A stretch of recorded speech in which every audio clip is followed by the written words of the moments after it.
Ladies and gentlemen, boys and girls, children of all ages, welcome once again to Mr. Brown's technology stream, teaching while gaming and teaching with gaming. I am your host. I am Mr. David Brown. I teach at Brooks Composite High School. Shout out to all of my wonderful colleagues and all students and anybody wonderful that is out there in Streamland today.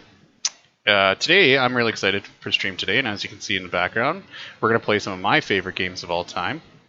And those games include Diablo 3, World of Warcraft, and Overwatch. I have grown up with Blizzard games. Blizzard has been a huge influence on my gaming and is a very prevalent brand, so that's where we're starting today.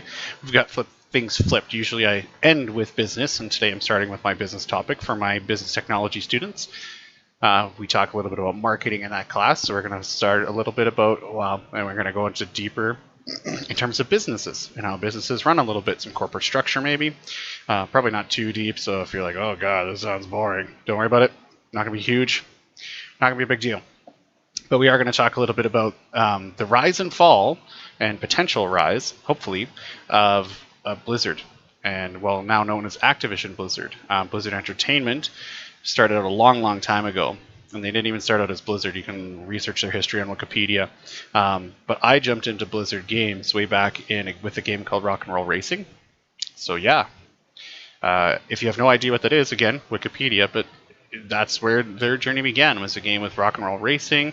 They created Lost Vikings. They jumped in with Diablo and the original Warcraft. They have been around for a very long time. I have owned pretty much every Blizzard game that has come out since Rock and Roll Racing. So, going to be super interesting. Hey, I got people in chat. I actually have to talk to them now. It's fantastic. I love it. Okay, so the agenda for today is sitting on the side here. So this is going to be what we're talking about. We're going to talk about, again, rise and fall, and hopefully rise again of Blizzard Entertainment.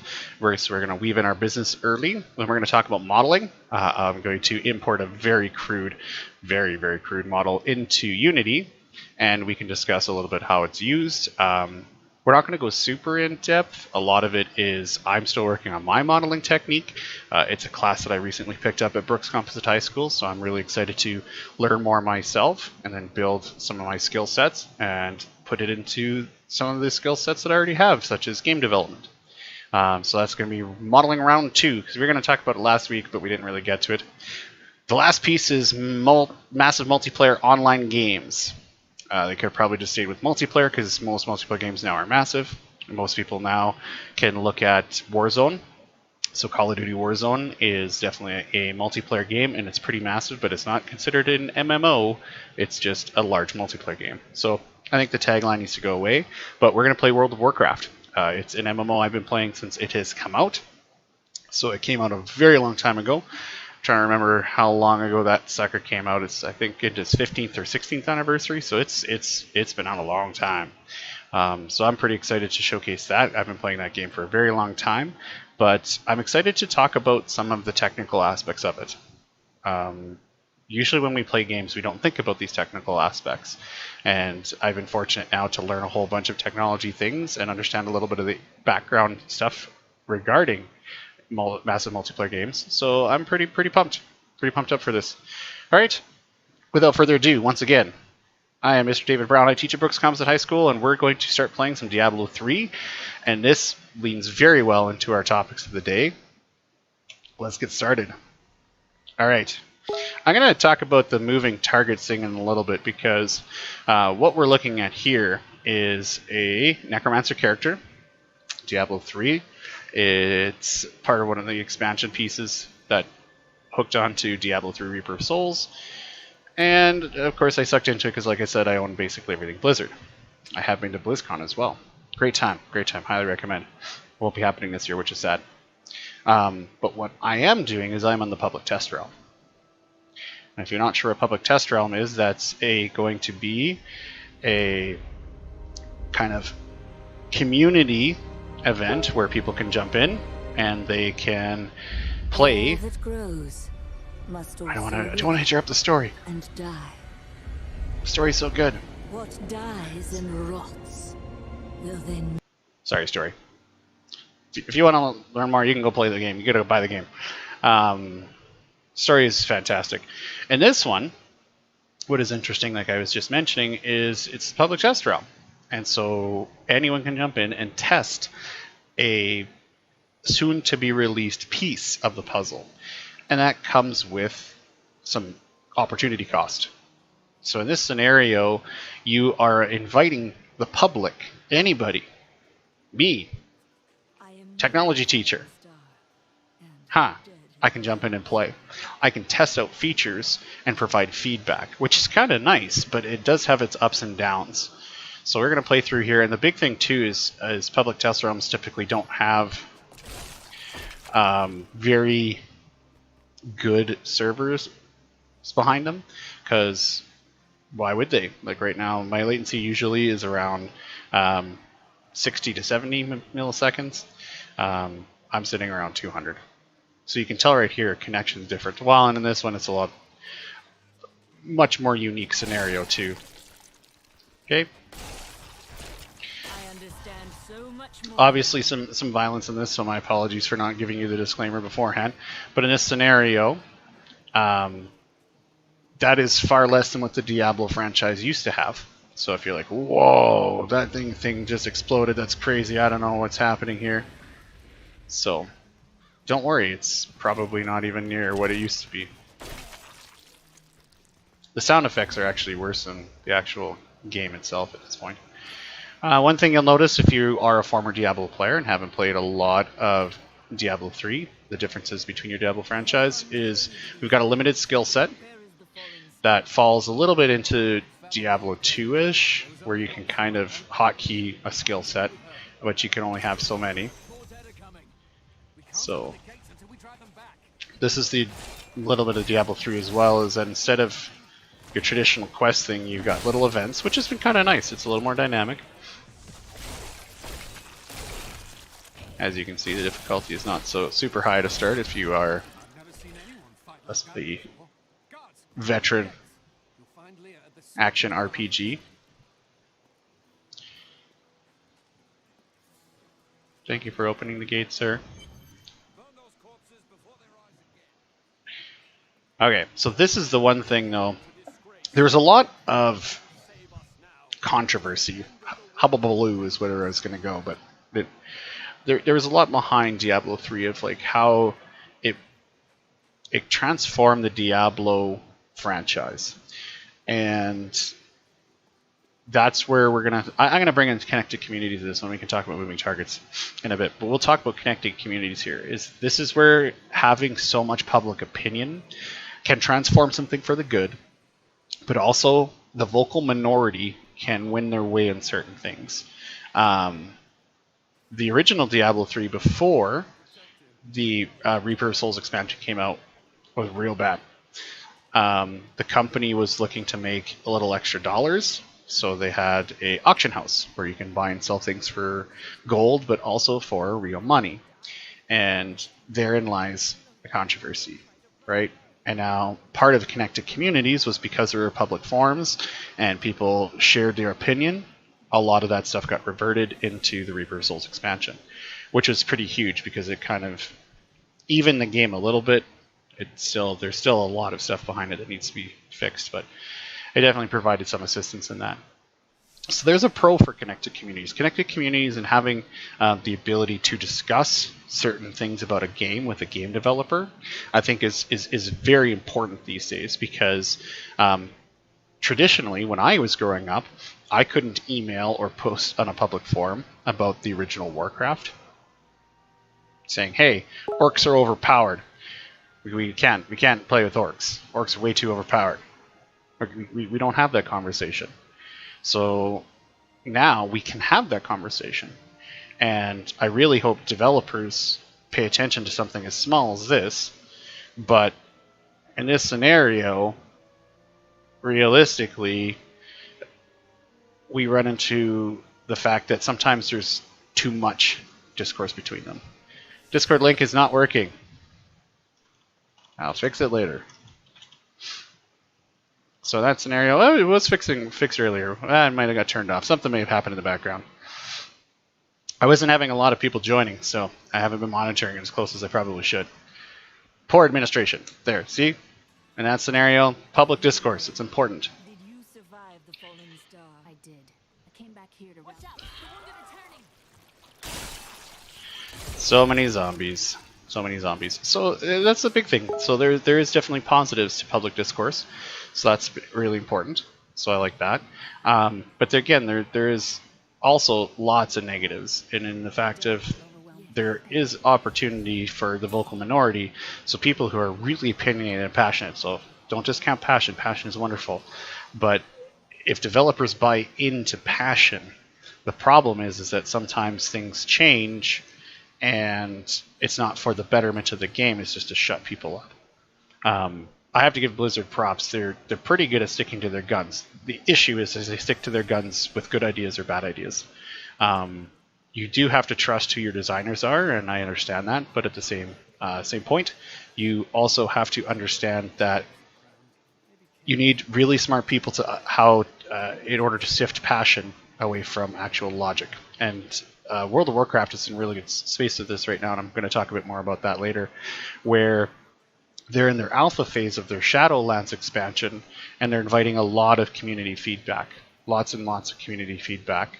So that's wonderful.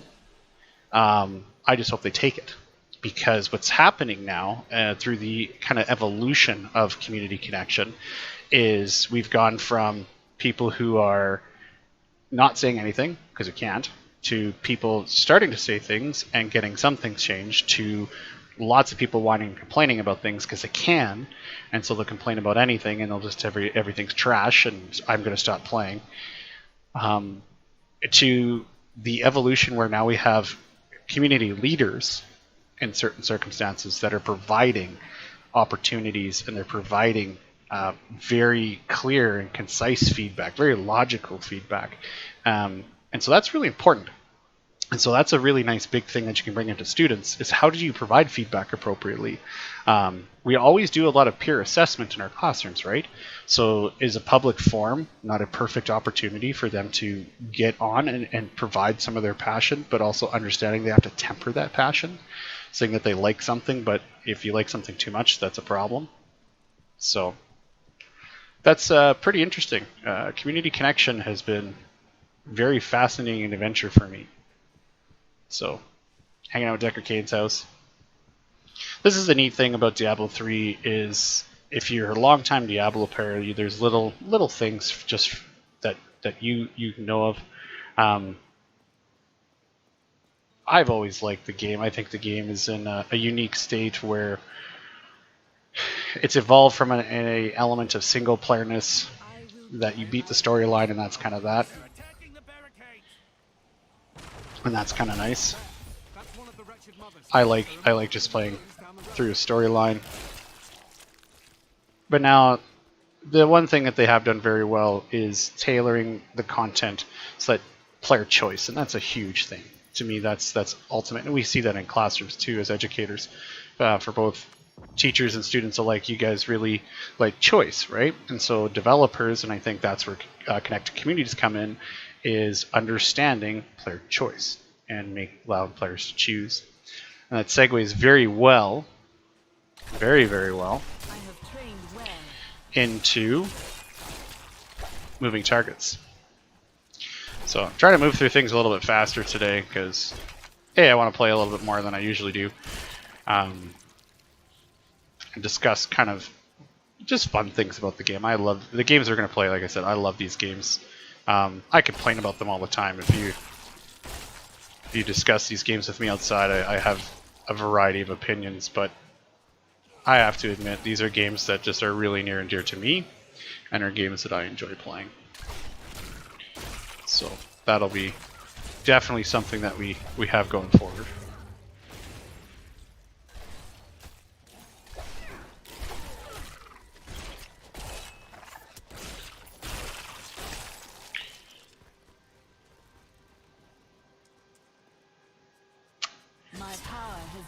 Oh, look at that! Walk around, you get stuff.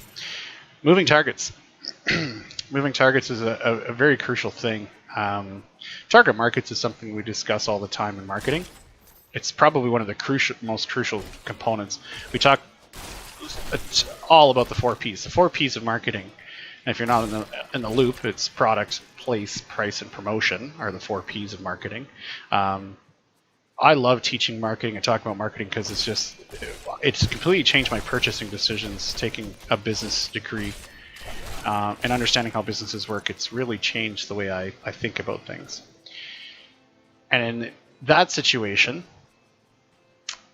in terms of promotion, well, in all four of those things, they relate to the concept of a target market. Who are you actually directing your efforts to? And in this scenario, and as you can see, if you're a former Diablo player, this is, well, it is a lot more pixelated. So Diablo 2 Remastered coming out, I hope. That'll be nice to see a little bit darker of a theme. There's a lot more blood, guts, gore in that one. And in terms of Diablo 3, I know they fought really hard. And you can there's a lot of options to turn off gore and things like that to ensure that they weren't a mature rated game. Because then they couldn't sell, or technically, even though parents buy it all the time, sell their game to a younger audience. And why is that? Because traditionally the gaming market is sub 18.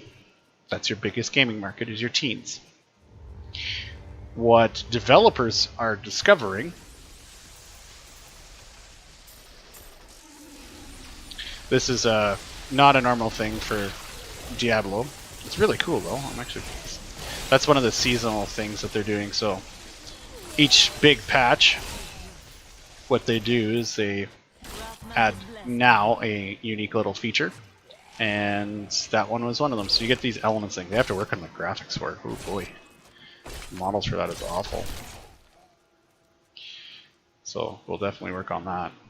I do for latency, yes, so over 200. So in terms of targets, what's interesting, and this is, I can guarantee you what's happening with a lot of games, they're finding that gamers are not as young as they used to be.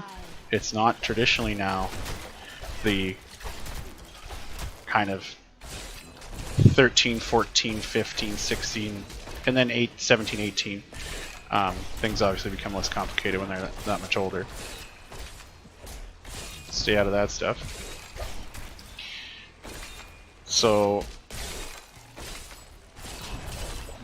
now they've had to shift their marketing efforts, and so what you see is a lot more gore. You see things that are more into the traditional gaming sense, which is really awesome. I can't do that. Right? That's really awesome. And it's really awesome because that's where the community connection came from. Was now when they read all of the things that people are talking about, they're going to go and, okay, which users are sending these messages? And they're finding that college age gamers are more prevalent by far. So we start gaming later in life. So well, lots of people start a little earlier, but really getting into playing games most of the time. Oh, we got the cold one coming. Ooh, giant snowball, that's cool. Ooh, ricochets. We can talk about physics at some other point, because that's really cool. Disjointed discussion today. My apologies. There's lots going on here. This is overstimulating. ADHD, different discussion for a different day. So in that circumstance, what you'll find is that because of those connected communities and those discussions, we've seen a massive change towards the college age. So you're 21, right? So 18, 21. But interestingly, we see that even going further, right? Obviously, I'm definitely a young buck, right? 25, I wish. But in that scenario, I am not the target market, or wasn't, and now I'm finding that I am, because that target is moving. And that's unique. There are very few industries that have such a dynamic target. Usually they're pretty fixed. When you sell kids clothes, you sell kids clothes to kids. When you sell Fruit Loops, you sell them to if you're thinking adults, you're probably actually right. You don't sell them to kids. You sell the adults on it, because who buys the groceries for the kids? Now, there's a twist in there. you advertise to both, and you have to have 2 sets of ads. So your target is actually the adults, but in order to get the adults' attention, who do you have to ring in? And that's the kids. So every time you see a Lucky Charms or a Fruit Loops ad or something like that, it always has an element that will always capture the attention of the adult, but also the attention of the kid. Because if the adults, and a lot of it, I think, with Fruit Loops and Kellogg's is really smart with this lately. They have a lot of retro type ads where they play on nostalgia for the adult, but because that brings in the adult's on board, but they're like, nope, can't do that sugary cereal. I love it. You know, my heart's there. I want my child to experience what I experienced with Frosted Flakes, but no, gotta hold off. And if I'm wrong with Frosted Flakes, if they're like post or something, just, you know, throw it in comments, but otherwise just don't throw me under the bus. And I haven't eaten cereal in a long time, gluten-free now, so a lot of the great sugary cereals of my childhood are in a back cupboard somewhere that I'll never get to see again. And then what happens, because they've triggered that nostalgia, they've got the parent hooked. The parent's there. Now the kid is the straw that breaks the camel's back. The kid goes, Tony the Tiger's the coolest thing I've ever seen in my life. I want Frosted Flakes, Mommy and Daddy. Twisting a rubber arm. Brilliant. Absolutely brilliant when it comes to marketing, these companies are. I cannot fathom how they come up with some of these things. Like, they're just brilliant. Really smart people, obviously. Get paid a lot of money to do this stuff. Okay, I better start putting on some of this armor. I'm picking up a whole bunch of it. I'm not putting it on. People watching are like, what are you doing, man? I don't even know sometimes, team. I don't even know sometimes. So, and that's where Diablo comes in. Because who bought the game to begin with? Well, they put in all these unique features, all these new things, and went, oh yeah, absolutely, this target market's going to jump in. They're going to love it, right? Not mature, so we capture the low end. We've got enough going on that it captures the high end. It's going to be great. We got the real money auction house to capture the adult gamers because they're now working. They have that income, but that also helps the younger gamers that we're making sure you don't have that mature rating for. And so we've got this thing that's usually much smaller, right? Gaming market is usually fairly narrow, and they're trying to make it huge. They went from here to here. Can't even see my other arm. This one, sorry. This one's still there. Reverse camera. But in that scenario, when you try and make this huge target market, you run into some issues, don't you? Oh, plague meteors. This is getting pretty intense. Hopefully those are good ones. Let's walk in one just in case. I want to see. Okay, yeah, those are fine. So now you've tried to do exactly what cereal companies did. You're trying to open up your market. You're trying to capture the top, you're trying to capture the bottom, because that's how you get everybody, right? That's how you bring in all the customers. Well, the issue is when you tried to bring in all the customers, you missed who you actually should be making games towards. And those are people who played Diablo, right? Because Diablo 3 being the third game in a franchise, trying to bring in new gamers is tough. And here's the problem is if you don't capture your actual target, who you should be getting, then now, because of the wonderful connected communities part, they can lambaste your game, review it poorly, and now no one wants it. The original Diablo 3 I should say, was reviewed so poorly. And it's because it wasn't great. It was missing a lot of things. It was a broken game. It was missing a lot of features. It did not have the sense that you were playing Diablo. It did not have large explosions that did that, which are wonderful. That's therein lied the issue, was the fact that the game didn't feel like it was supposed to. And so when your target, or what should have been the target, isn't buying in, no one's going to buy in. So you have to capture that unique component. Now, if this game was bonkers awesome, here's what happened with World of Warcraft and why it exploded, was because they did the service to the people they were supposed to. They brought in the gamers that loved Warcraft, that loved Blizzard games, and they provided them with features and with a game that was just like, okay, this is the next level. This is Warcraft. It's not a strategy game. I can run around. I can see all of the things that are in all the awesome strategy games that I've played, like Warcraft 2 and Warcraft 3. Oh my god, this is amazing. And so they tailored it to that. They made the model around what was already existing in EverQuest. They ripped off so much stuff.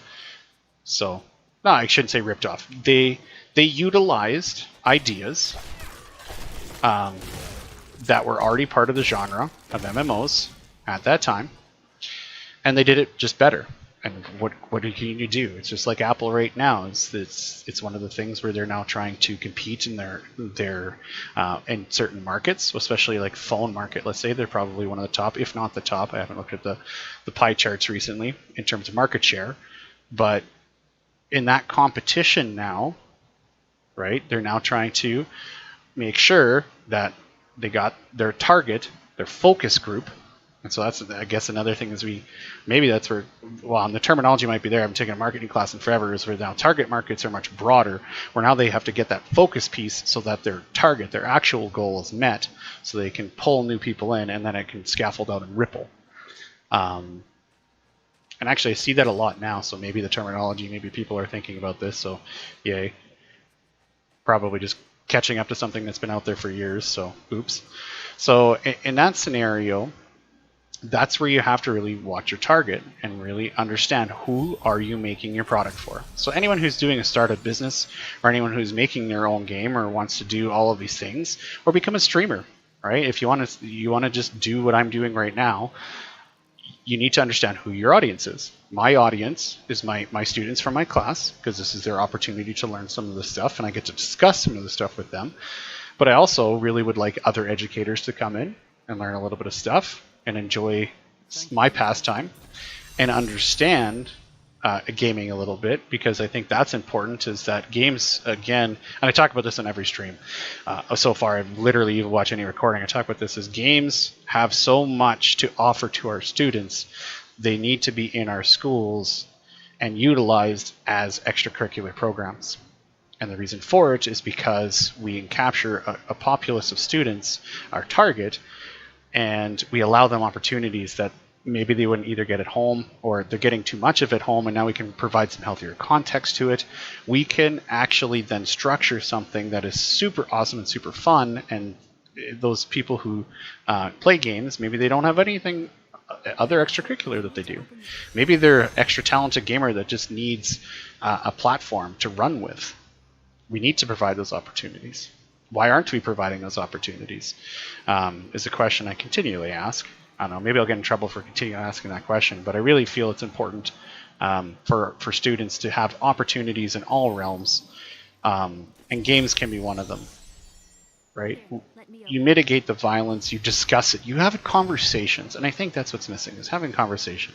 Really, maybe that's what I got to change this to, is a conversation about gaming in schools, and just leave it there. So what happened that caused all these things? A little segue into my C topic on point number 1. So what happened? Where did all this come from? Why did target markets change? How do they fix it? How do they do all these things? Where does money come from in order to develop these games? Well, you got to find someone big. And there's 2 companies that come to mind that acquired a lot of development studios in the early 2000s. Well, actually, maybe even a little earlier than that. I need to pay a little bit more closer attention to that.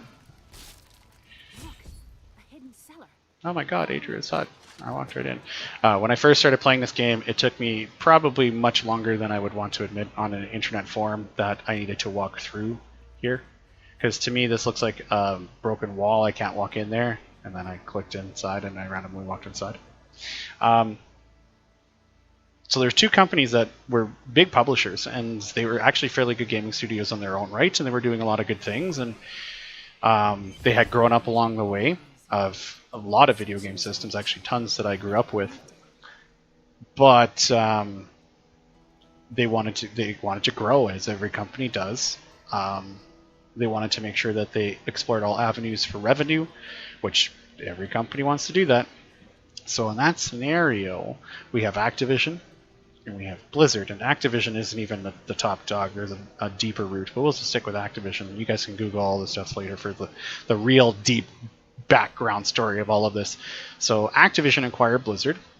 Well, it's, again, deeper than that. We'll leave it there. EA acquired BioWare, which is a wonderful studio that I love, and just breaks my heart what's happening, because I wanted to be a part of BioWare ever since I was probably 10 years old. They might not even exist when I was 10, but just throwing a number out.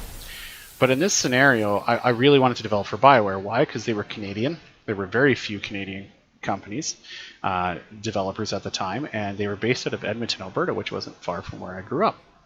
And so that seemed like a legitimate opportunity for me to actually do something I really, really wanted to do. By the time I got into development, was much later in my lifetime.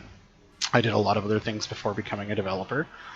And in that, the company changed, and they were bought out by EA, and they started trying to make money. Really, like, a lot of game studios, I think that's where they saw the writing on the wall, was like, hey, our games take a lot more money to actually build. We need to do something about that, so we have capital to build. What can we do? Partner with a big publisher, and then that problem solved. We don't have to pay for that anymore because they own us now. The other circumstance is, in fact, you have to start exploring other revenue streams, and how do you make money? And that's EA did. EA started buying up things so they can explore, diversify. Huge thing in business, by the way, is you need to diversify. So they diversified. So anyone who knows Electronic Arts, or EA, also Canadian based, and that was the interesting. I didn't know that when I was loving up on BioWare. I was like, oh, Canadian, they're only Canadian one. And I was like, oh, I apparently, yeah, didn't. The game even tells me I gotta put stuff in. I didn't do my research because Ubisoft out of Montreal and EA out of Burnaby, BC, hopefully they're still there, is very prevalent. Ooh, lag. Ooh. There we go. Got some spikes out. They started doing this. They explored the revenue stream. EA, sorry, lost my train of thought there. Laggy zombies. EA, very prevalent for sports games. EA Sports. It's in the game, right? Tagline from everyone's childhood. So in that scenario, what did I tell? Oh. Way to go, Mr. Brown. EA Sports was huge. But you can't survive on just sports games. Even though, actually, they probably could have, to be honest. Whee!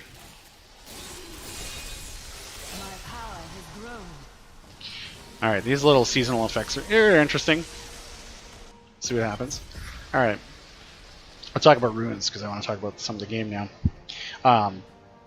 So with EA, they diversified. They got BioWare. BioWare, if you're not sure, RPG maker. Dragon Age is one of their biggest franchises. So, oh, well, that seems like a good opportunity. Not going to hinder your sports genre and going to be part of a game company. Well, you know how to make games because you've been making sports games the entire time, so you know how to make and sell video games. And so they went at the RPG world. Well, in the RPG world, a lot of companies were starting to get into microtransactions, and they wanted to sell you costumes and stuff. Well, and they said, okay, that's great. Let's do that. So we need to make costumes and stuff. Okay, that's great. So if you look at character models from a lot of BioWare games that were created in the EA era, the modeling on their stuff is fantastic. Like, I could segue into here and go look up Dragon Age, or Dragon Age kind of is a little bit different. That was started developing, transition, yada yada. Dragon Age 2, that's a good example. Still a good game. Still a good game, but there's interesting things behind Dragon Age 2. You look at the models, you look at everything. Everything's fantastic. Beautiful, beautiful stuff. If you look at microtransactions in terms of cosmetics in a lot of their games, beautiful stuff. They make it look real good. Okay? Making things look good is one of the ways of getting people to buy it. Right? That's just visual advertising. Easy when it looks good. But in that scenario, what they found out was people don't like buying that stuff. Why? Because that was a mobile thing. That was a mobile game thing, a mobile game platform. Well, and then comes advertising, and then comes it's this huge snowball. And if the key part there, key point, and like I said, it kind of feels cut off because it just breaks my heart that this happened to a lot of these companies. Was they were forced to add in things, and the culmination of this ends up is the wonderful game called Anthem. And no one has probably heard of it. because it was a game that was meant to be revolutionary in a lot of ways, and it's not revolutionary at all. So I'm not even going to talk about it because I don't know a lot about it, because it was just this hype thing of like, oh, it's going to be great, it's going to be great, and it was just an absolute garbo show. And that's a huge problem, because that was a developer who developed some of the best RPGs of our time. Knights of the Old Republic was BioWare, and that's where I really jumped into BioWare, was the Star Wars games, because they were a company that was provided Star Wars rights and did a really, really, really good job with it. And now they're a company that is really trying to survive what has been pushed down the corporate ladder of, we need to make a lot of money. And there's one of the biggest things is greed is so prevalent in the entertainment industry that entertainment takes a back seat sometimes. And that happened with Diablo 3. It happened a lot with a lot of BioWare games that come out. Specifically, Anthem is one of the biggest ones. Dragon Age 2 is still it's a good game, but there's so many unfinished things with it. It's very short in terms of a BioWare game. And it's a kind of a change from their model in terms of the way the game works. Still a good game, I still enjoyed it, but it's one of those things where you can clearly see the impact from a merger. You can clearly, well, I don't even know if they merged, or it could be a partnership. Again, I didn't look at the background before this, so not bad. Should have got my facts straight, had it all laid out, big spreadsheet, yada. No, don't think so. This is a conversation, remember? And so the biggest thing is that all of these companies, and Blizzard fell into that trap, was we need to make a lot of money. How do we get money to develop? What's the best way to do it? And they're doing it. Now here's the fun fact. Destiny 2 was developed under Activision. Bungie developed it under Activision. They had publisher rights, so it's a little more of a traditional agreement, which is very interesting to find out. What I love about it is what happened is Bungie, at a course through to Destiny 2 development, was they hit a point where they're just like, you know what, we have enough money to do this on our own. We don't need you anymore, and you're providing a lot of negativity to our game because you're forcing us to add in these microtransactions and these other systems, game systems that we just don't believe in. And so what did they do? They broke off. I've never seen that happen. I don't think it's ever, well, it may have happened behind the scenes, or it may have happened in places that I just wasn't paying attention, but it's the first time I had actively seen it happen, was someone broke away from a company because they didn't believe in that revenue model. And that's going to be very important going forward, and I really hope it starts to happen more and more and more, is that what used to be some of these amazing software studios go, you know what? I'm fine with my salary being, 100 to 125,000 a year. I would really prefer making really cool games that people love and respect us for. And I'm waiting for that to happen. I think it's coming, because the rise of smaller businesses are coming, is the fact that you can be more agile when you're smaller, because you have to then make less decisions, or you have to make decisions with less people involved. And so now, because targets are becoming super focused and rippling, gaming companies, I hope, recognize that and say, you know what, we don't need to make billions and billions of dollars, because guess what, you have to share it anyway. So in that scenario, you're not really making all that money. Only a few people are, which is the sad part, is that only a few people really benefit from this fact. And let's start making games that actually are quality, and we take our time and we build them out. Because I still find a lot of games still do a lot of things right. The issue is then when it comes to, I need to make money, they push it out too quick. They leave a lot of things underdeveloped because they go, guess what we can do in this day and age? We can patch. Couldn't do a lot of patching when there was no internet back in the day, so you found games to be a lot more complete. And that's the moral of the story in terms of mergers is, are they good and bad? Yep, there are some perks to it. Provides additional funding for both companies, provides diversification for one company, allows opportunity for the other. There's a lot of good things behind mergers. And in business world, you see there's quite a few mergers that occur all the time.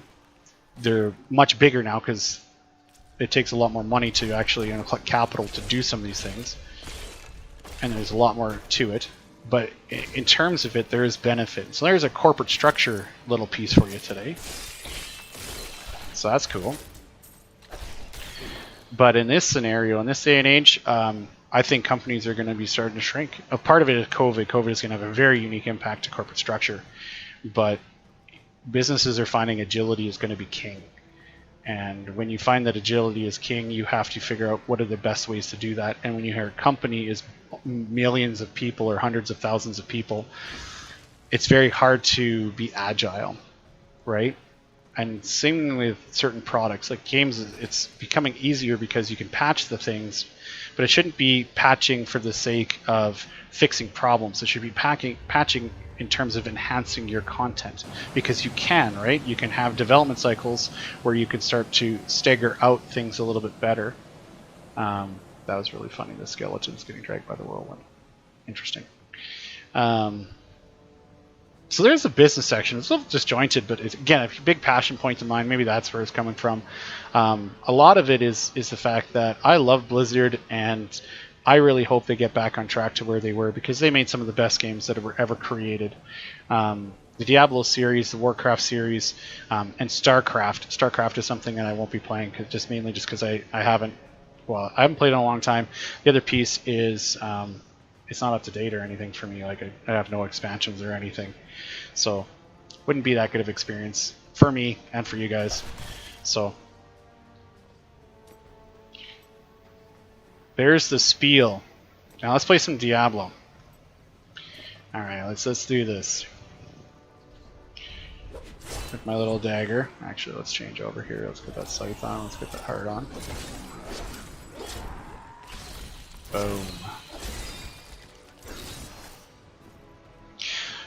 Okay, unique things about Diablo 3 as compared to the other Diablos is in Diablo 1, if anyone goes all the way back there, you found books and you got abilities in a very unique manner. You could only build up certain abilities. You only had 2 buttons really to play with, and it was later on you could hotkey something, much later on. But it was kind of the dawn of a new era in terms of action RPGs. It was the fact that they saw the model of these isometric RPGs that were getting made, and they added some action to it, and they sent you to hell, and it was wonderful. So fast forward a little bit to Diablo 2, and now you've got a lot more to play with, skill trees and talent trees, and you've got more defined skills for your class. So in Diablo 1, if you were the warrior, you would be strength focused, so you'd only use very specific things with strength.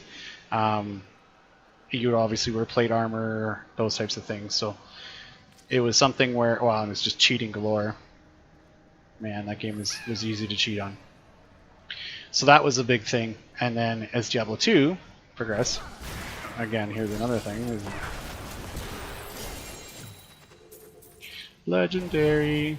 No, it's level 7, it won't matter. Notice too, I can just right click. In Diablo 2, you had to have scrolls of identification, and soon you got Deckard Cain who could do that for him. Ooh, that's ground nice.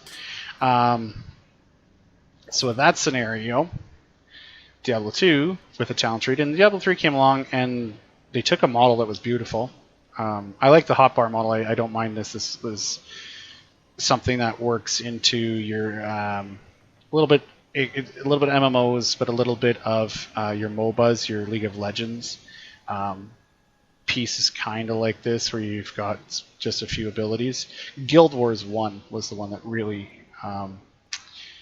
exemplified this, and I think that's where a lot of that got borrowed from, was just a limited ability set, so that you had to make choices, because that's part of player choice, which is wonderful.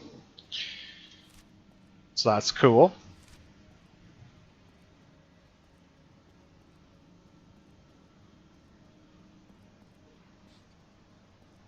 And now we have Diablo 3. Sorry, just catching my breath there. So Diablo 3, again, limited skill set, so that's something that's different. Left click, right click, then button abilities, which are kind of nice. So that's okay.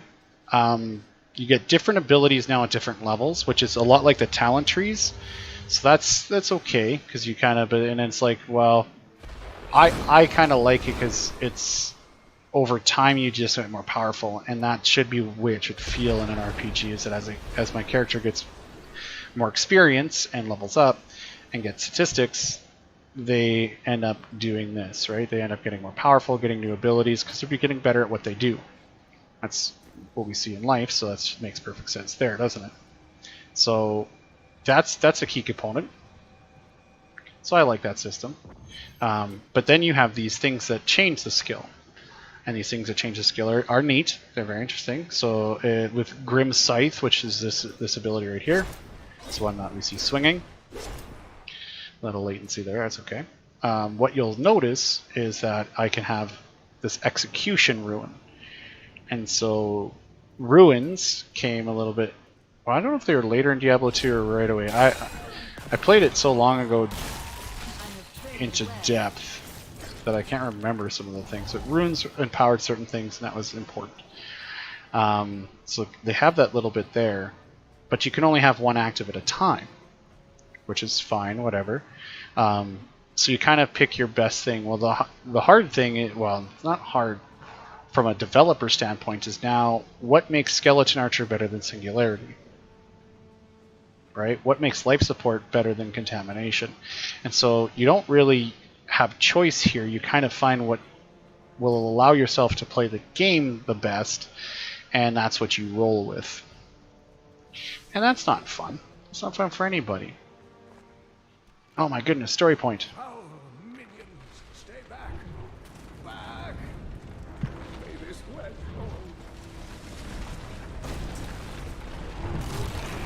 the Skeleton King.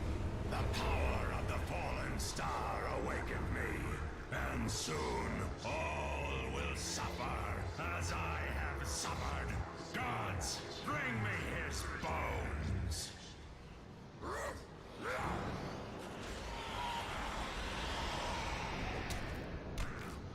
Alright, so now this is where I fell for it a little bit. It's getting into the cathedral was huge, and seeing the depth of the cathedral. Putting it in 3 dimensions, having things be able to blow up, that was really unique.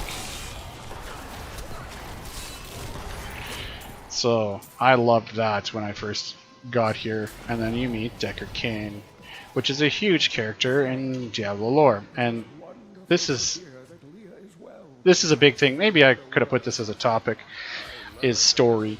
And this is where Blizzard, and this is where BioWare, and this is where RPG companies of yore, and the best ones, their stories are still, to this day, excellent. They're still excellent. And so I really hope to see gameplay elements match with the storyline, and understanding that story and why people play games is because of lore and because of continuity of characters and that understanding. Like meeting Deckard Cain for the first time is like, oh my god, Deckard Cain, he's Diablo everything. We got to learn about Deckard Cain again. If you want to see cutscenes, you got to go buy the game yourself. But that was huge, and meeting Leah, who's attached to Deckard Cain. And if you saw the game trailer, like the reveal trailer for Diablo 3 a long time ago had Leah with Deckard Cain, and then it's like, oh my god, Deckard Cain's dead. How can this be? He's the greatest thing ever. Why would you do that? He was once our beloved lord, Leoric. He was driven mad by Diablo's evil. He lost I will find a way. the key. So he's an instrumental character. So having continuity, having those characters, and it gets better too. And Diablo 4 is coming out. Hopefully not too soon. I'm really hoping they do that one really well, because there's opportunity there to revive the genre, and it looks like it. It sounds like it. I'm excited for it. But it's something too where there's a little bit of continuation, and I hope they take it and run with it. Good continuation, and it's very interesting because they're focusing on a piece of the Diablo universe that is not the good side. Like on this side, and that was where kind of the kiddie Diablo 3 came in, where it was like, oh, this is for kids, was the fact that the story started out really,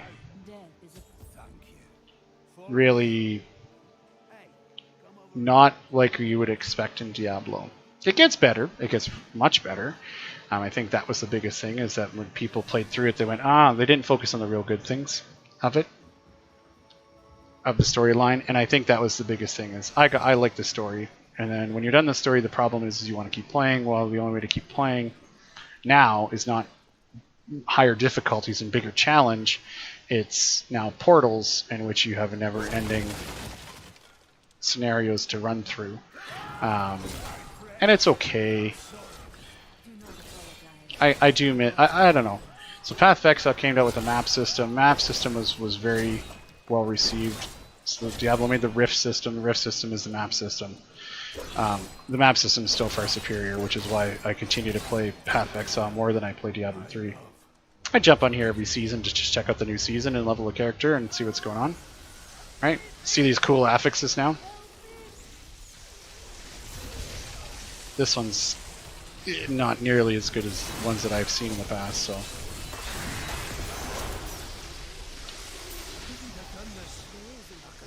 So we'll see. And if you see my fool apprentice out there, tell him to get back to town.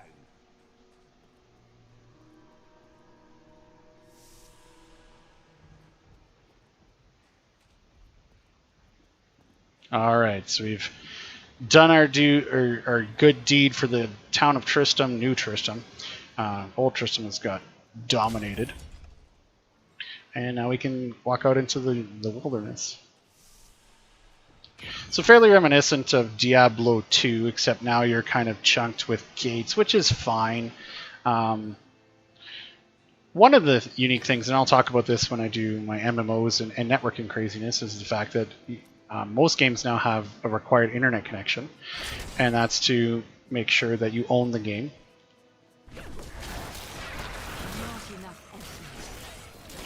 Because if you don't own the game, then you're not supposed to be playing it, because piracy is awful. And I do agree with that. Piracy is probably one of the actual things that caused some of the issues that we're seeing. Necromancer is one of the unique things, what I love about... Actually, this is one of the things that Diablo has done much better than some. Mages, they're still kind of dumb pets you hire. They're turrets, which is fine. They're kind of like Hydras if anyone's played a wizard. But Command Skeletons is very unique in the fact that I can now direct my pet. That doesn't happen very often anymore. Because pet AI is supposed to be wonderful, and it's not. It never is. So now we're in a situation where skeletons can be commanded, and that's really cool. Because I have control. Control over pets is something that is just not even remotely seen in a lot of games. And that's sad, because playing a pet class, I played the original Necromancer in Diablo 2, I loved it, but one of the complaints I always had was I could never command my pets. So right now they're running all over the place. Focus.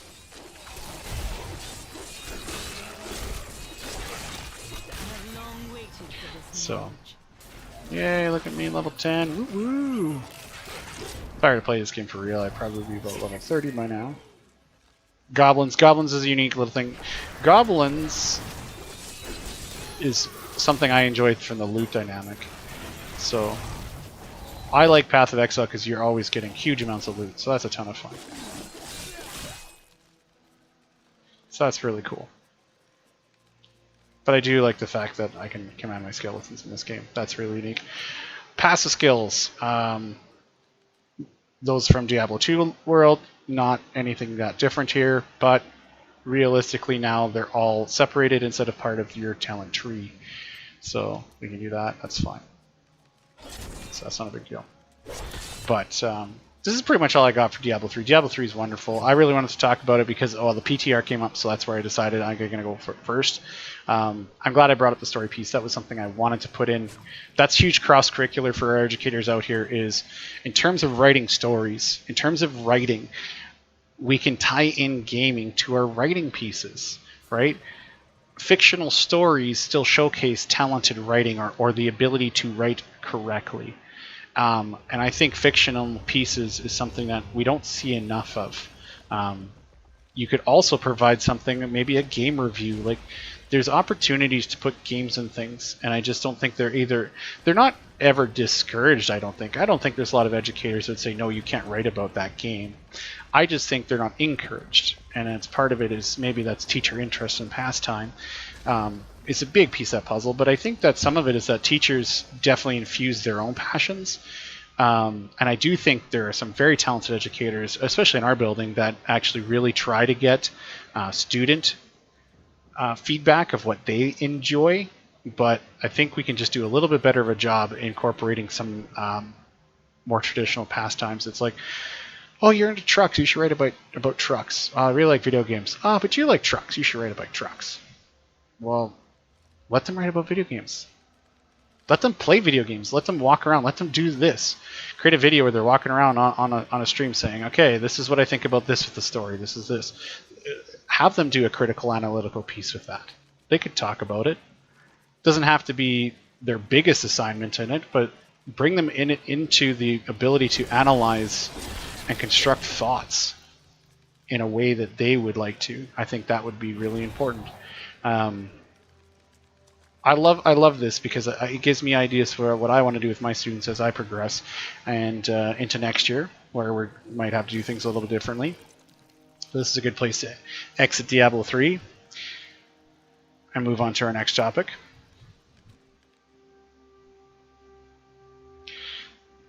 Exiting game. So again, this is server stuff, so the character is not behind the scenes. Ooh, yes, I know.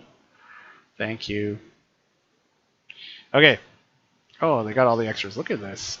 Look at all these models in here that I would not be able to produce because I don't have that capability. All right, welcome. Oh, that's a construction site. That's actually really cool. So, built-in controls to it too. That's interesting. Okay. I like the examples here and they showcase. This is where Unity. Segue. Modeling. Bringing in models.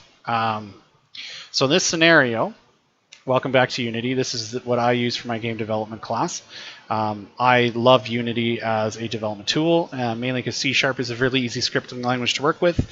It builds students up into being able to do C++ and Java because they get some of that traditional language syntax, and it also lets them go into Python very easily, or more of a kind of not as strong typed. I don't know, there's got to be more appropriate words for it, but there's, in terms of languages, Python and JavaScript, one of the biggest things that I love is the implicit type, is the fact that if I just use var, the compiler figures out what a var variable is. It's like, okay, var x is a number, number 1 equals 1, the compiler knows that var is equal to integer. So it allows them to go both ways very easily. It allows them to understand libraries and integrating other things. And so I like C#. C# I think is a very good introductory language because it allows you to take your skill set and go either way into Python prototyping. Well, Python can go all the way into full-blown application development. Don't get me wrong, I love Python. And in terms of Python, they can actually pick up the syntax faster because they're used to doing some of the simplified things in C#, but they can also extend very easily, I think, into Java and C++. C++ more so because you're doing a C-based language, but I've seen lots of people go from C# to Java very easily. Java, great enterprise language. I think it's slowly fading, my personal opinion. I don't think C# is going to be the big enterprise language. I think something like Rust, as programs evolve, we're going to see Go and Rust and those types of languages that are based off of the strong traditional languages, such as C++ and Java. And C, Go is based off of C. You're going to see some of those languages become a lot more prevalent over time. So why I have Unity open is one of the topics we were going to bring in last week was modeling an object and bringing it in. Well, these are much better models than I have, so that's kind of nice. So how did these get in here? Well, they're objects. So when we click on the objects, so props is what is here. So if we look at our example assets and models, ta-da, we have a lot of different models, and these can get attached, so they're in FBX format. These can get attached to an object. Okay, so as part of the scene. So this is our scene right here. And so these are all, again, models or props. So these are the objects. Sorry, I'm used to this being over here, so that's nice. So right here is an object, right? So this is a prefab, so it's set up. And now this props group of prefabs, or objects themselves, is set up into the construction light, the workbench, and paint supplies.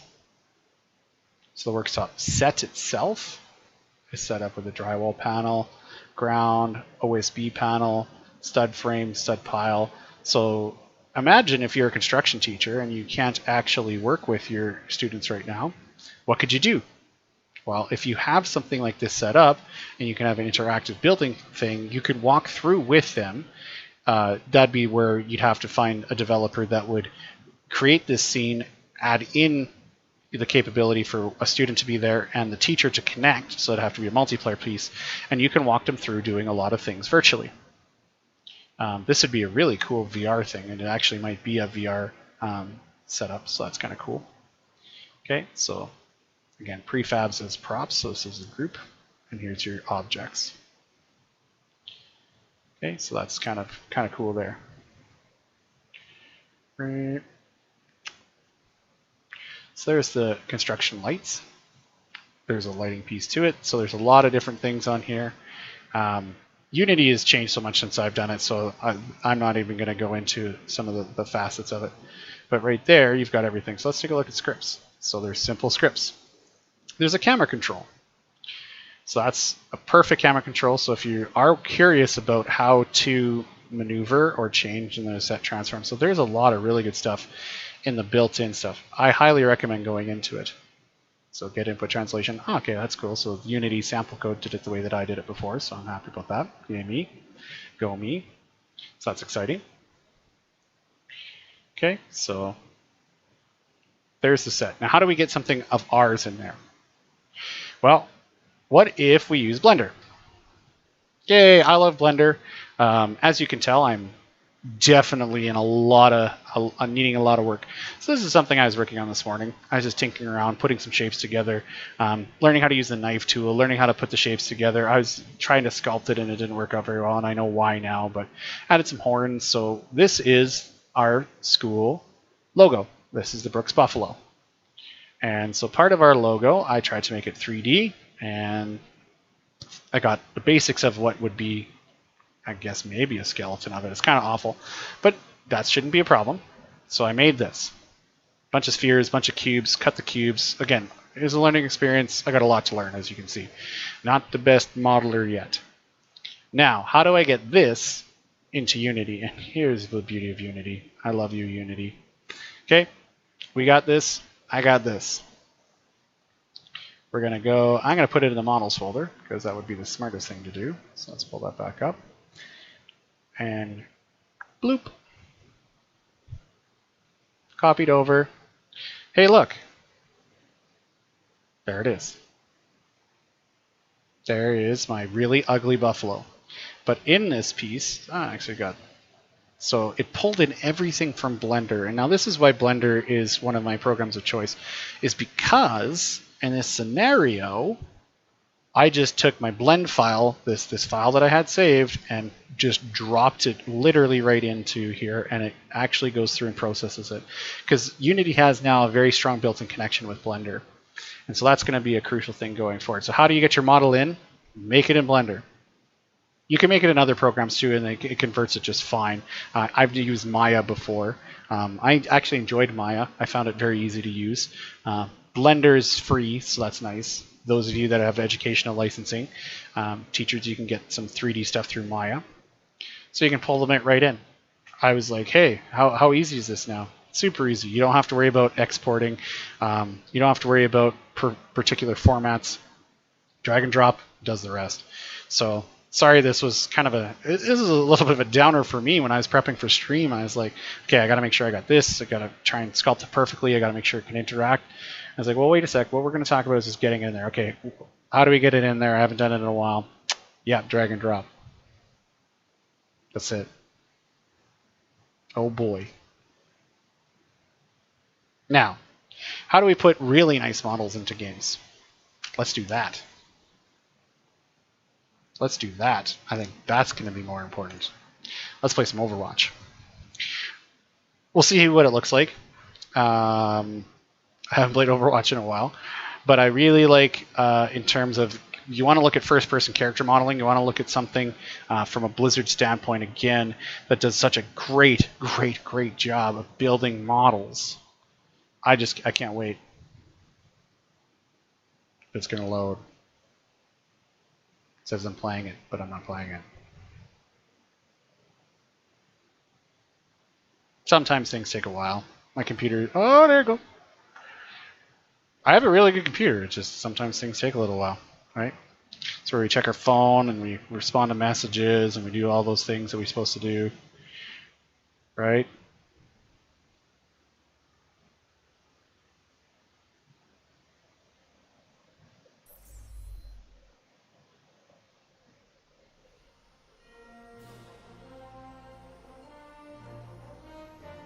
There you go. Anniversary edition. Love it. Ooh. Ha ha ha. Loot boxes. And this is why I wanted to play Overwatch. I'm just going to play arcade, by the way. Overwatches, Mystery Heroes. Loot boxes started to become a big thing. PUBG, well, Call of Duty. There's so many things that had freaking loot boxes. It was just absolutely bonkers. Oh, this is kind of neat that you can do some of this stuff now. That's kind of nice. Usually they threw you into a map and just said, hey, here you go play for a while. Loot boxes was a massive controversy, and there's still a huge controversy surrounding loot boxes in terms of gambling, is in the fact of you're forcing people to play to collect certain things in order for you to get these loot boxes that maybe you might be able to do something with it. Ooh, I get to be Hanzo. Ooh, 2 Hanzos. Now, character modeling. Again, Overwatch does a fantastic job of modeling. Like, look at the detail on all this. Can't imagine how long it would have taken for some of this to happen. So, that's pretty cool. I like Mystery Heroes because, especially if I haven't played in a long time, I'm not going to know what's going on, really.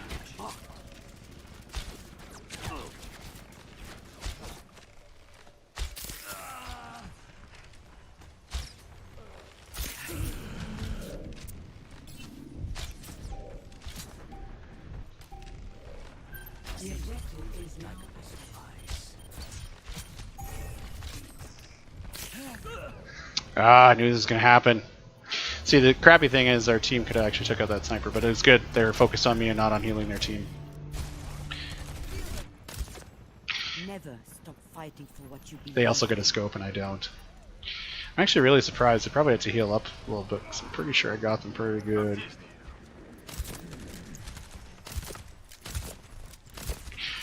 I love large hitboxes because I can actually do this.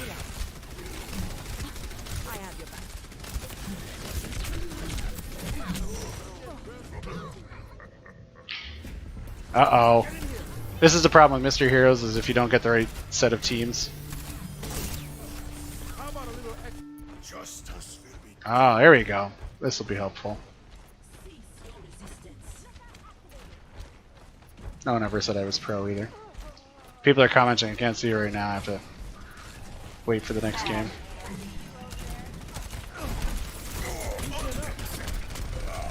Oh great, we have no healers. Oh, there we go, we do.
Look at that last minute cap. Look at us go.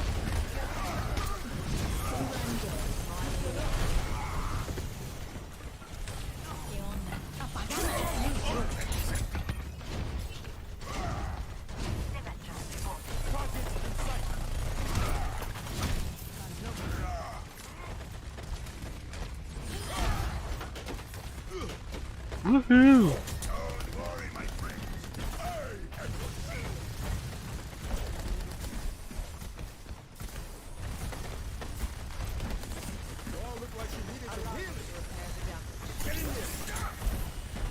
Let them up.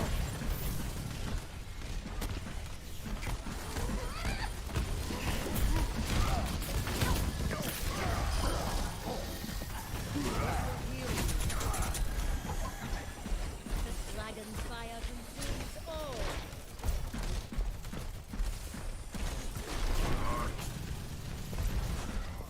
My will made real. Get in here. Don't worry, my friend. I'll have your feet.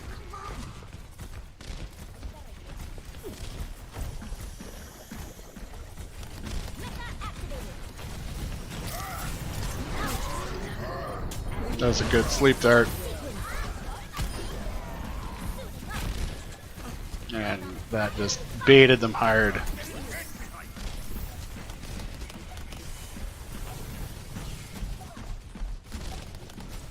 Overwatch. Great game. Not a lot to talk about here. I could talk about character abilities and stuff, but realistically, not much going on.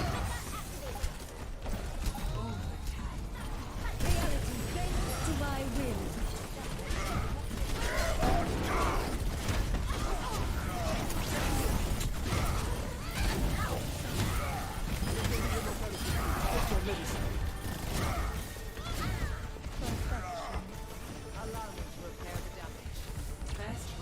Look at that.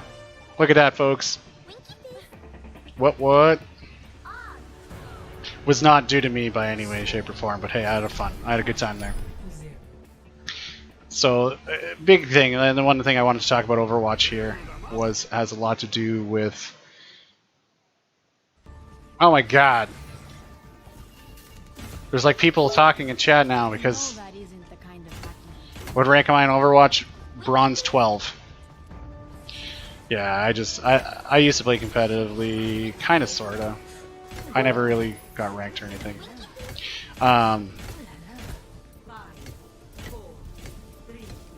But enjoy it. Love the Overwatch. Really great thing to showcase character modeling, complexity behind character modeling, animation behind character modeling.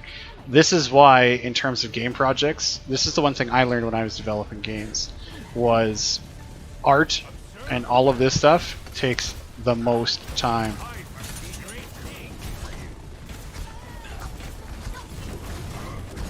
So, super important. Oh boy. Oh boy. I got trounced. Mercy on call. So, Come on, let's bring it together.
uh-oh.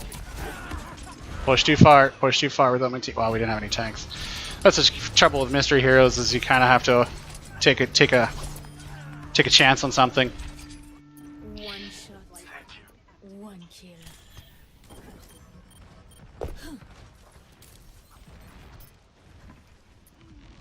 Oh no, they're pushed too deep now. This is gonna be rough. Oh, he's lucky he had Lucio ult.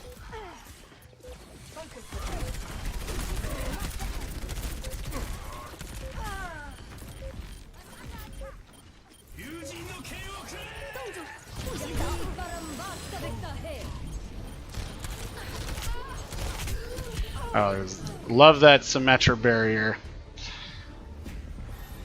Thought he was right in front of it, but it was not.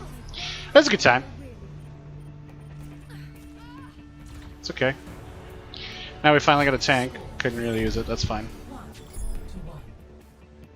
I get really amped up when I play a competitive game like Overwatch because I'm a very competitive person. So, I love playing support champions. When I play League of Legends, that's what I'll be playing as support champions because I'm pretty trash at everything else. Well, I used to play, a funny story, my very first rank game, no clue what was going on, so my buddies who I was playing with were like, hey, play Lux. Play mid. You go mid. Oh, okay. So that's a big thing. So I played Lux in mid, not knowing anything. They're like, just CS. I'm like, I don't even know what that means. And so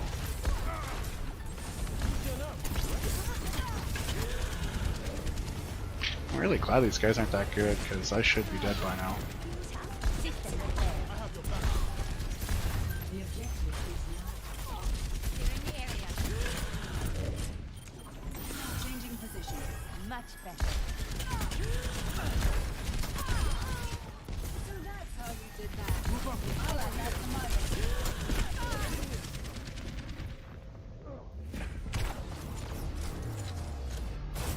So, good times. Yep, so that was where I started. Oh, Junkrat's actually really fun on this map. I'm not a very good Junkrat, but I know like he is quite good. Just because of the way the map works.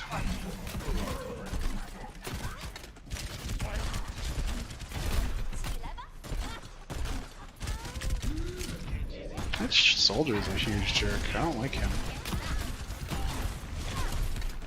That Hanzo should have killed me. Our team is not very good because we don't have a lot of good people to push. Well, he should have really killed me earlier. That was a nice shot, that last one.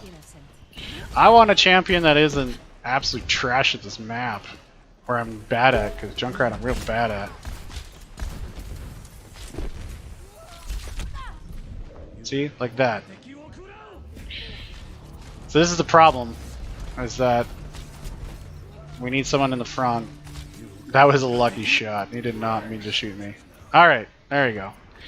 Someone who's good at the map, although we have a tank. Oh, I got Roadhog.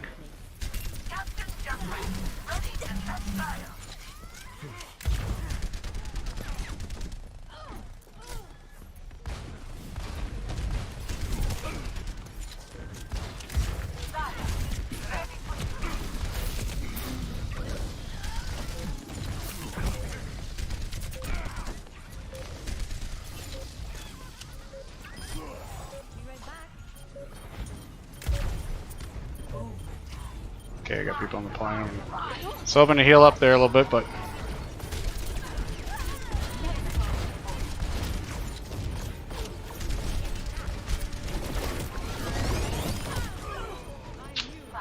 oh, great, Echo. Wonderful.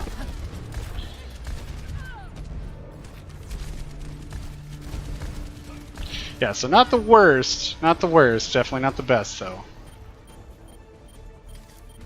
Well, that first map was a lot of fun. Oh, okay, so if I can get to the point, this is by far my favorite champion.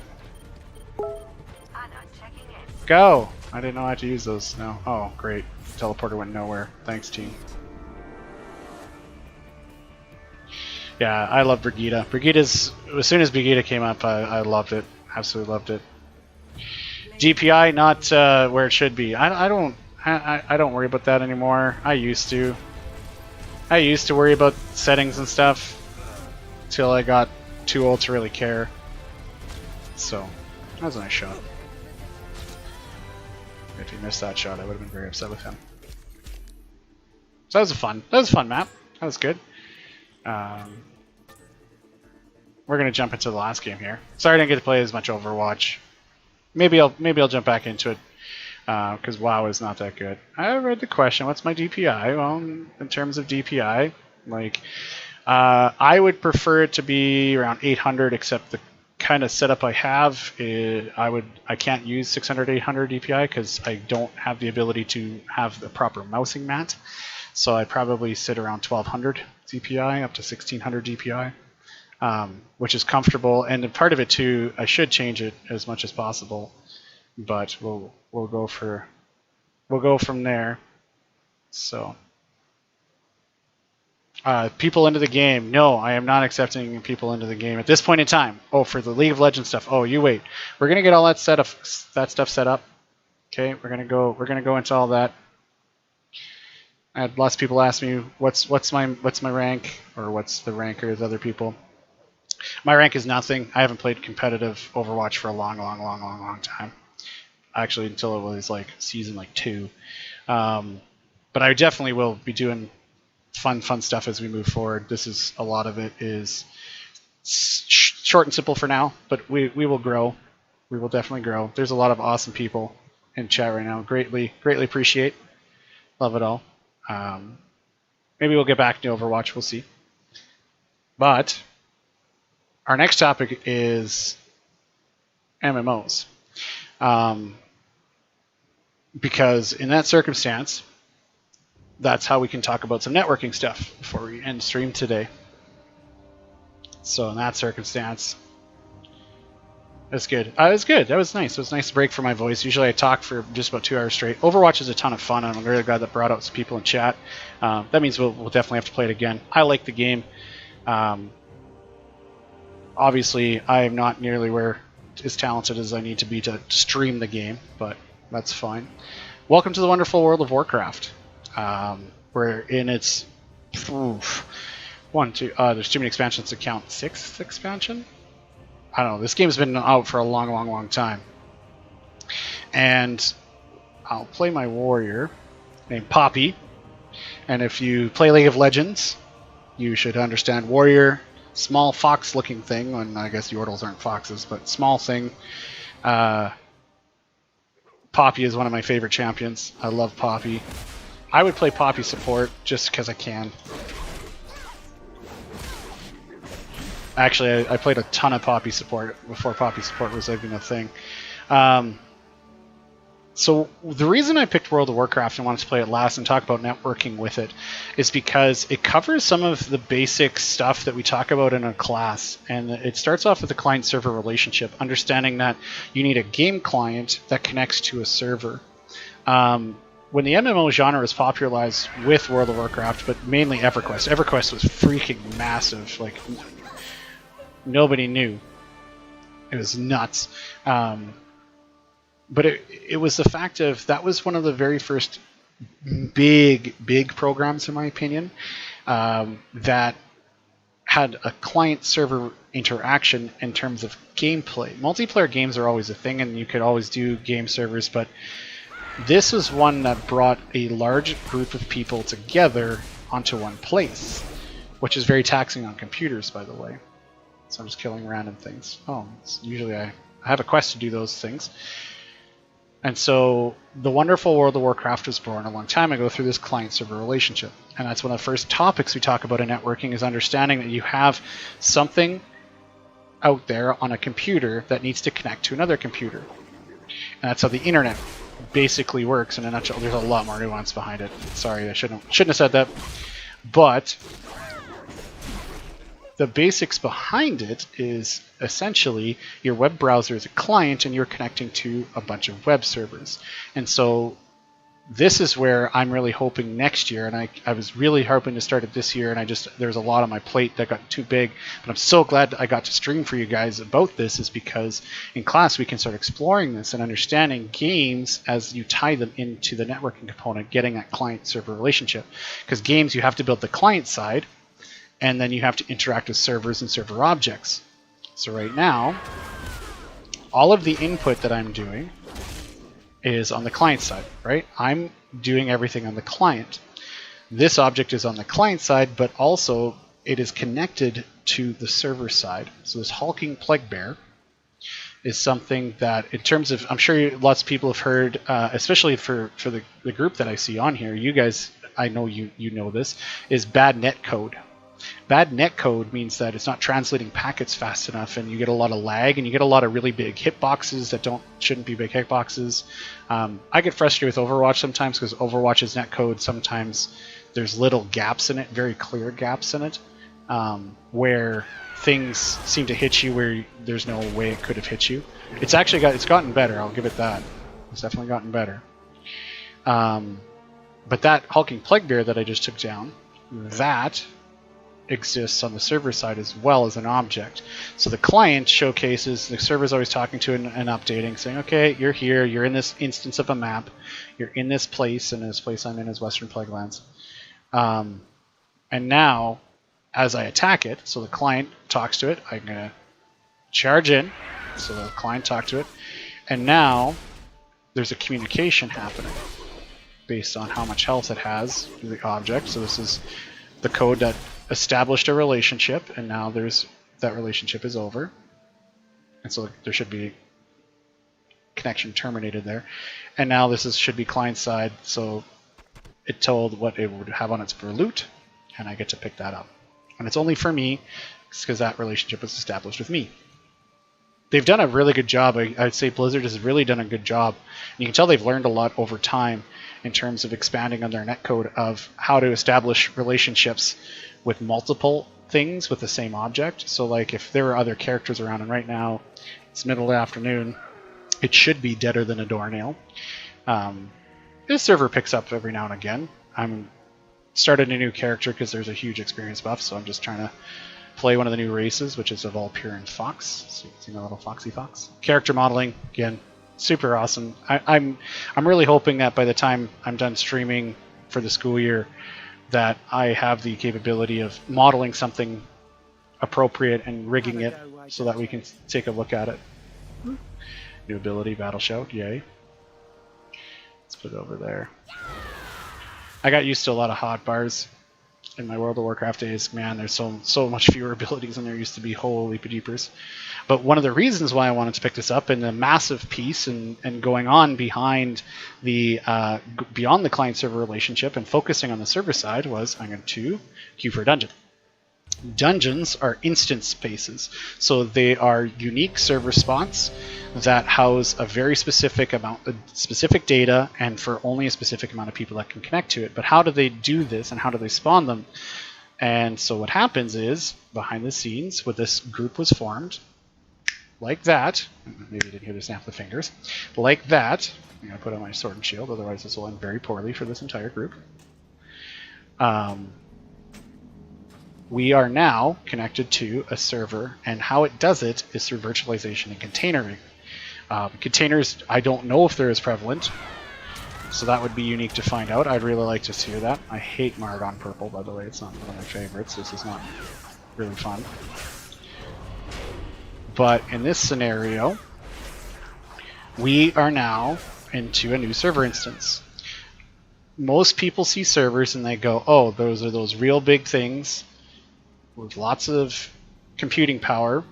And yes, they can be, but they start there. So there's the bare metal. Let's see where this Warlock pet goes, because that's going to probably cause some issues for us. It's going to come down the ramp here right away.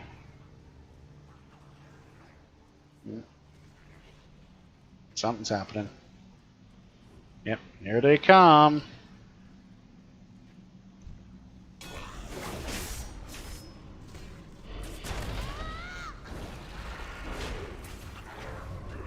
So, oh, this is fabulous. This is great. All right, team. Let's see what we can do.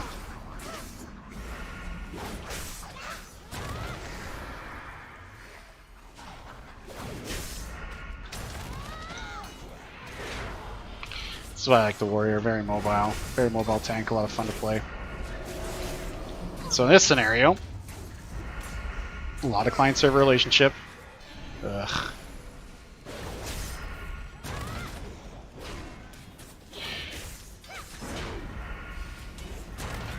but it's almost seamless, and a lot of it has to do with stable connection and fast connection.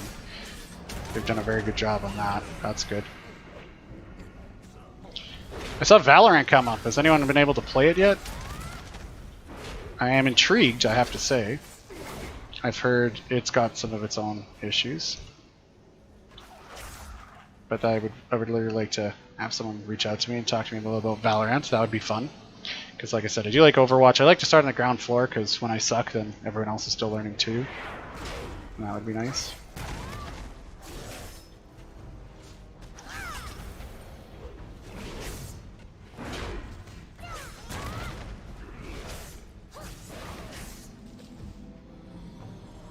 But yeah, for those that were asking about accepting invites and a bunch of other things, that will happen. We will get there.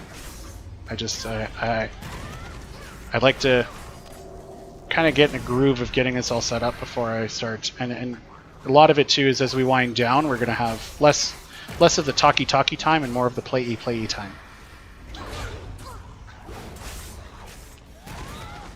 So server virtualization has really changed the game in terms of spinning up server instances really fast, because you can automate that in the back end. And this is where large clouds has been spawned.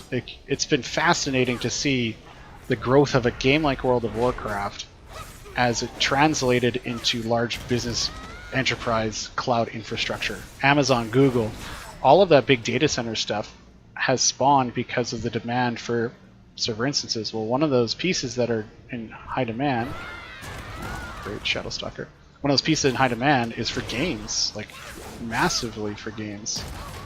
I can only imagine how much data center space is used for a game. So it would be very intriguing to see.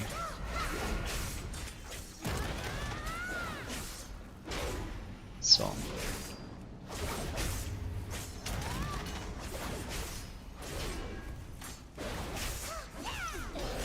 now, in terms of containerization, when I said that it likely isn't happening, is because containers are much more recent and newer technology that aren't related to creating new servers. They can create new little spaces for applications to run so that you can pre-configure them, have them all set up, and the development environment is set up, and then run from there.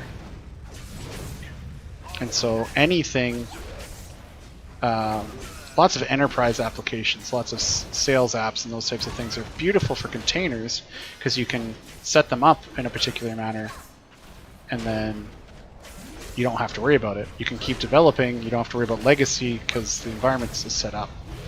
And that's something I would hope that over time we can get to an advanced network stuff and establish a program where we start learning about containerized development, because it's going to be a huge thing. Kubernetes, super important. So like I said, I really decided to play World of Warcraft mainly for that discussion about server virtualization.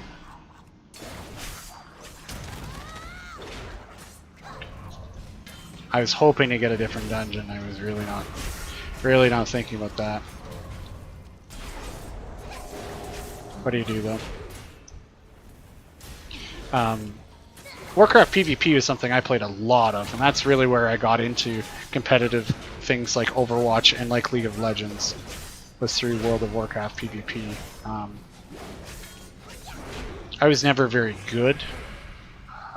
I was a good healer. I played the healing class quite well. I didn't understand the nuances behind it, so that was something that I had to learn. Same thing with Overwatch. You saw me play with Overwatch. I pushed too deep. Like the nice thing about playing games as often as I did is I knew which ones were what. Yeah, I'm gonna say got a Shadowstalker. Uh-oh. Someone is pulling stuff. Whee!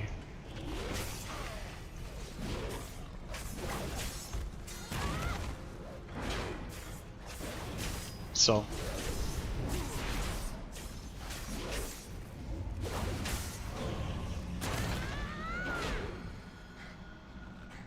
Man, I changed World of Warcraft and the chat goes dead.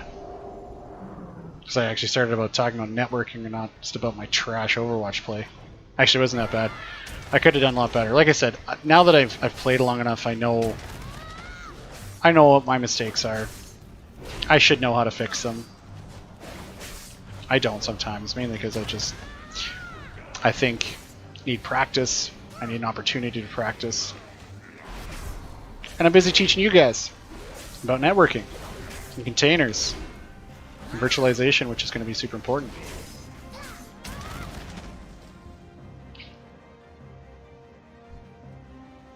Google Buzz Stomp.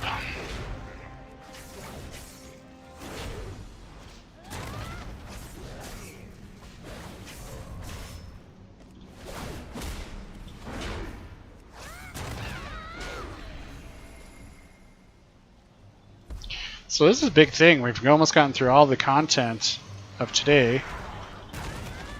And it's only 2:30, just after 2:30. Like, that doesn't happen very often.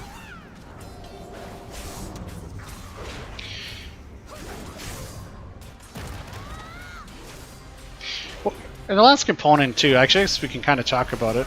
Realistically, I was going to wait until after the dungeon and just sum up and discuss it then. Maybe we can talk about it now.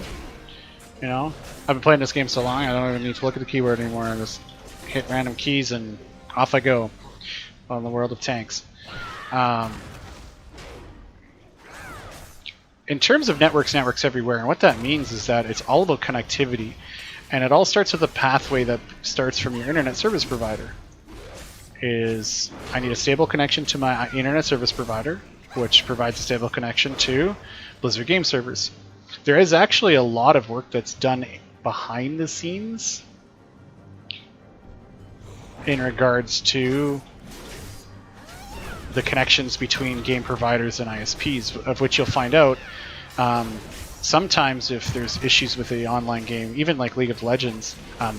This I do know through League of Legends, is certain service providers were having issues connecting to the game servers because they didn't have good connections to the game's data services. Well, game companies have enough pull now that they can actually reach out to some service providers and establish better service between the ISP and the game company. And that's really interesting. That requires a lot of money and negotiation to make that happen. I'm just going to let that guy die. That's fine by me. Better him than me. So I find that very interesting, is that that's something that can happen.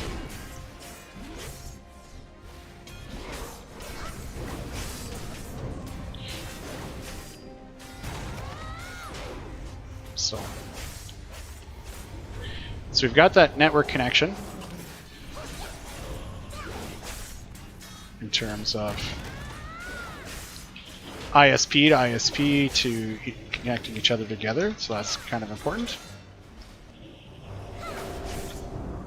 See, this is nice. The dungeon technically ends at this guy, so I'm gonna peace out early on these guys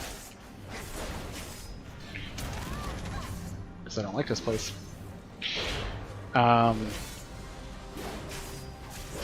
And so then inside the data center there is a ton of networks. There's both physical networks and virtual networks. So you got VLANs and you've got standard actual bare metal networking. You've got different topologies, different layers. So you start going from layer 1 up to layer 7. So there's a ton of stuff to understand about network gaming.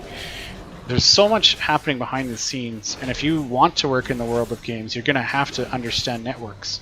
So I suggest anyone who's wanting to do any game development, I highly recommend at this point going into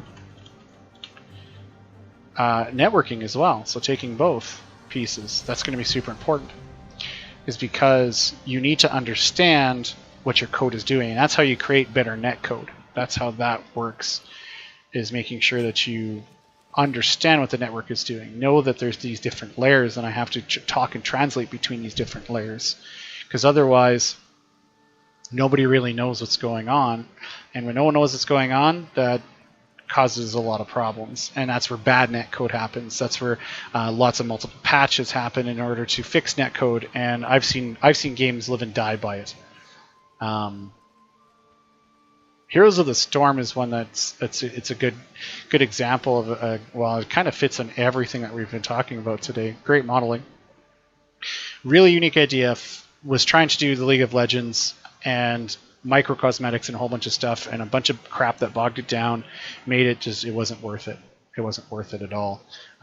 League of Legends is Riot was founded upon microtransactions. Jeez, that entire company exists because they did microtransactions right. It's not that you ever had to own specific champions, you could work towards them, but why not spend a little money and get the champions that are meta now instead of having to wait for them? I was very fortunate. I didn't have to do that. I just played way too much, and it's back in a system that was actually easier to get champions and stuff. But in terms of skins, yeah, I fell into that trap because some of the skins are just beautiful. Like, I haven't bought legendary skins. I don't spend a ton of money on skins, but I've spent. And part of it, and this is my mindset, and this is a great time where we can wind down and just end off with that kind of coffee side conversation where my mindset is, if you enjoy a game enough and it's free to play, you should honor the developer by purchasing something. Right? Because back in the day, you'd have to go to EB Games or your GameStop and go and buy the physical copy of a game. World of Warcraft Burning Crusade, I waited outside for an hour. It was November. It was a cool November. It's actually a fairly warm November day. I was very happy with that. I think it was in a November release. I'd have to double check. And so in that scenario, what we ran into is I had to wait outside to buy a physical copy of a game. You don't do that anymore, right? There's early access, digital download, basically everything under the sun. So something like League of Legends, where I just love the game so much, I should reward the developer for that. It's like tipping your server. I think it's really important. I think that's how development continues. I think those are revenue models that are important. Is I got the choice, but I think it's important to me as a gamer that those games continue. And I get to kind of pick good games and bad games, and the public gets to too. I think that's the important thing. I hate Kickstarter was nice. I like that projects can get off the ground. I think there's a realm for that. But I think as part of it, I think that's kind of should be a message to developers. Is people, when you make a free-to-play game, people can vote with their wallet. When you make an $80 game and people buy it and it sucks, and I played it too much, I can't give it back. Now that sucks for us as consumers. And I actually stay away from a lot of really good games because I don't want to pay that price tag and get burned, because I have been in the past. So it comes back full circle to our targets and understanding that the target is changing, and so that there is that young element of gamers, but there's also a lot more older gamers than there used to be. My dad, how I got into video games is through my father. And his father kind of also a little bit pulled him in through Atari and those types of things. But he was always fascinated with games and video game systems. And I share that passion and that fascination. And so I'm still part of a target market. And I think studios forget that, is that gamers don't fall off anymore, right? As gamers age, we're still gamers. And so your product is not going to be tailored to, your 15 to 18-year-old or your 18 to 21-year-old. Your product should be geared towards a gaming community.